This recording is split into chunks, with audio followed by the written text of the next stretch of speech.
आज तक हमने 3 वीडियोस के माध्यम से यात्राएं पूरी की।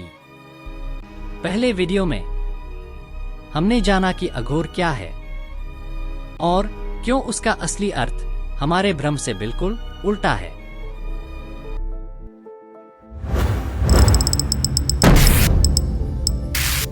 दूसरी वीडियो में हमने उस रहस्य पर दृष्टि डाली जिसे जन्म और मृत्यु कहा जाता है और यह समझा कि अघोर मार्ग उस गूढ़ रहस्य की ओर एक द्वार है।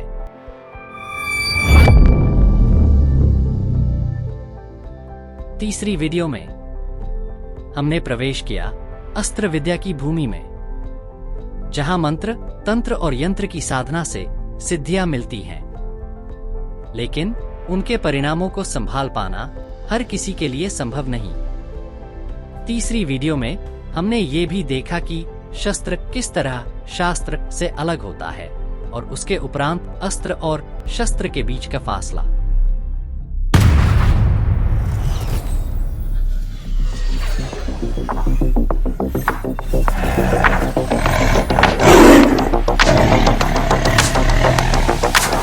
और अब हम उस शिक्षा की ओर बढ़ते हैं जो अस्त्र को दिशा देती है, जिसे शास्त्र विद्या कहते हैं।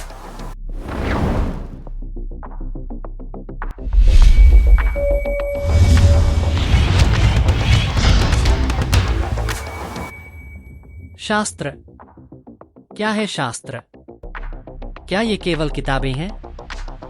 क्या ये सिर्फ अक्षरों का ढेर है जिसे पढ़कर भूल जाते हैं? नहीं, शास्त्र वह ज्ञान है जिसने सहस्रों वर्षों से मानवता को संभाला है।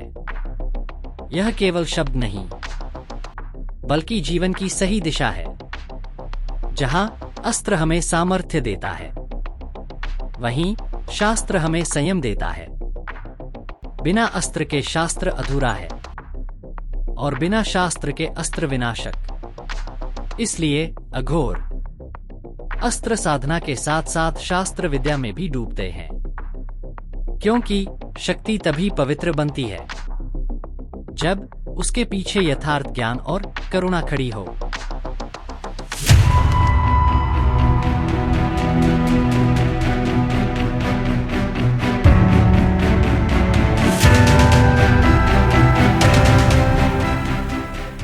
शास्त्र विद्या का आधार भारतीय ज्ञान परंपरा का महासागर है। वेद, जो हमें ध्वनि और मंत्र की शक्ति का रहस्य सिखाते हैं। They teach the cosmic order through sound and mantra. Vedang, जो वेदों को समझने की चाबी है। They explain pronunciation, ritual, grammar, astronomy, metrics, logic.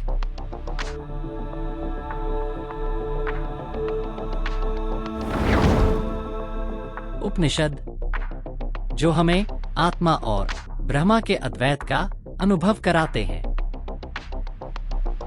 They reveal the ultimate unity of self and absolute.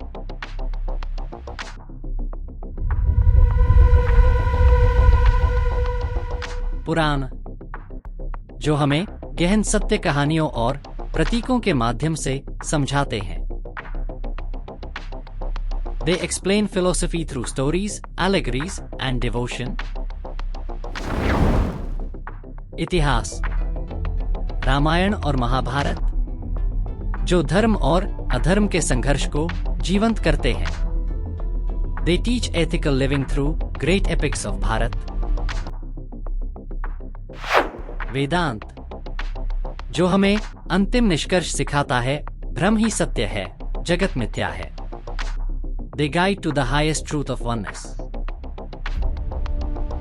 यही हैं शास्त्र विद्या की धरोहरें। ये केवल पढ़ने के लिए नहीं, जीने के लिए होते हैं।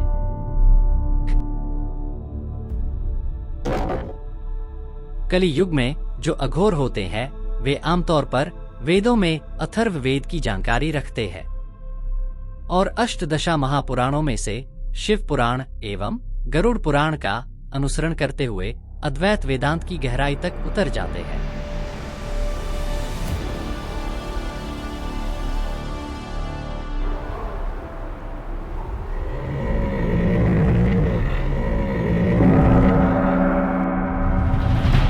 इसका मतलब ये नहीं कि सिर्फ पढ़ने और लिखने वाले ही अघोर बन सकते हैं।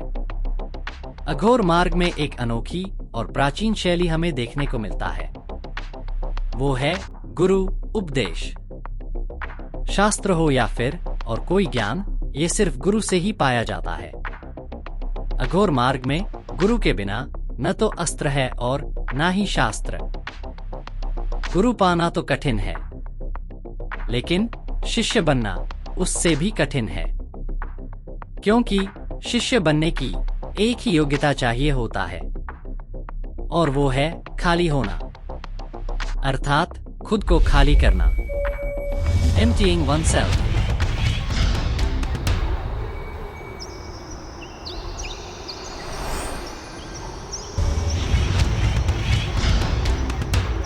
खाली होना मतलब है सिद्धांतों से, जाति से, वंश से, परिवार से, धन से, आदतों से, यहां तक कि अपने अहंकार से भी मुक्त होना। इतिहास गवाह है, ऐसे ही जब कोई इंसान हर किस्म की लोभ से मुक्त हो जाता है तो समाज उन्हें एक ही नाम से पुकारता है, वैरागी। आधा अहंकार मिटा दिया तो रास्ता खुल जाएगा, पूरा अहंकार मिटा दिया तो गुरु अपने आप मिल जाएगा। शास्त्र को सीखना कुछ वर्षों में संभव है, लेकिन अस्त्र साधना तो कई जन्मों तक चलती है। Exceptions are on both sides, either few years or never.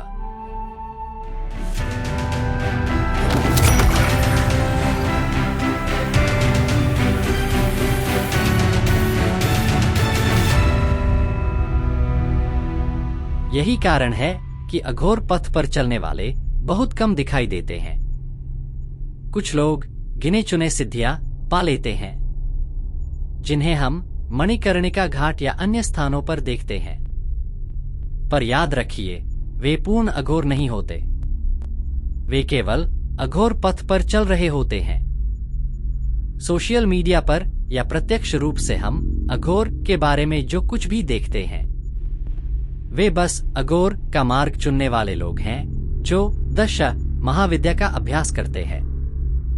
हमें उनसे कभी गलतफहमी नहीं करनी चाहिए, बल्कि हमें उनसे सीखना चाहिए, क्योंकि वे कम से कम अघोर के बारे में हमसे बेहतर जानते हैं।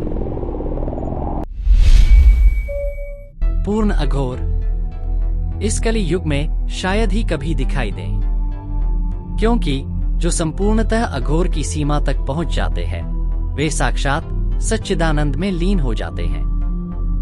अगर आप जानना चाहते हैं कि सच्चिदानंद क्या है, तो बस शिव तांडव स्तोत्रम को समझें और आदि शंकराचार्य जी के शब्द लेखन पढ़िए। ये दोनों ही इस अवस्था की झलक पाने के लिए पर्याप्त हैं।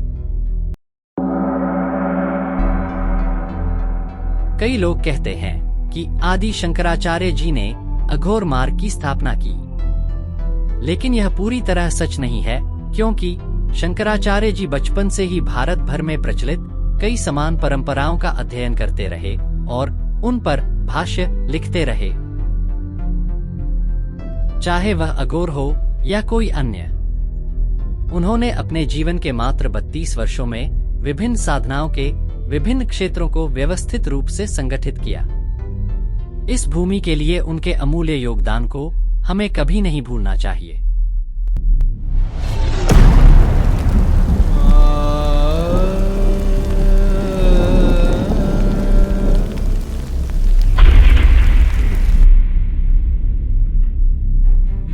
हिस्ट्री या फिर लिटरेचर के किताबें पढ़ना पर्याप्त नहीं। भारत का इतिहास समझना आवश्यक है, क्योंकि वही हमें सत्य की पहचान करवाता है। इतिहास शब्द का अर्थ है इति, यानी इस प्रकार। हाँ शब्द का मतलब वास्तव में आस यानी हुआ था। वास्तव में जिस प्रकार हुआ था, ठीक उसी को लिखना ही इतिहास कहलाता है।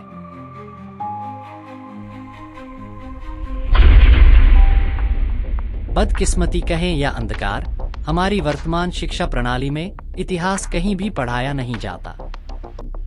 आज के वीडियो में हमने जाना शास्त्र विद्या क्या है, गुरु और शिष्य का असली अर्थ क्या है, और क्यों शक्ति का संतुलन केवल ज्ञान से ही संभव है।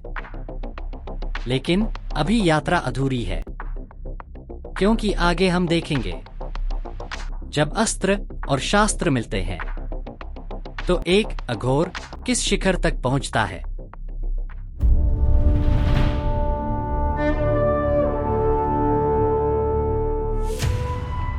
धरती जिसकी मां हो और ब्रह्मांड जिसका वतन, उसी को कहते हैं अघोर।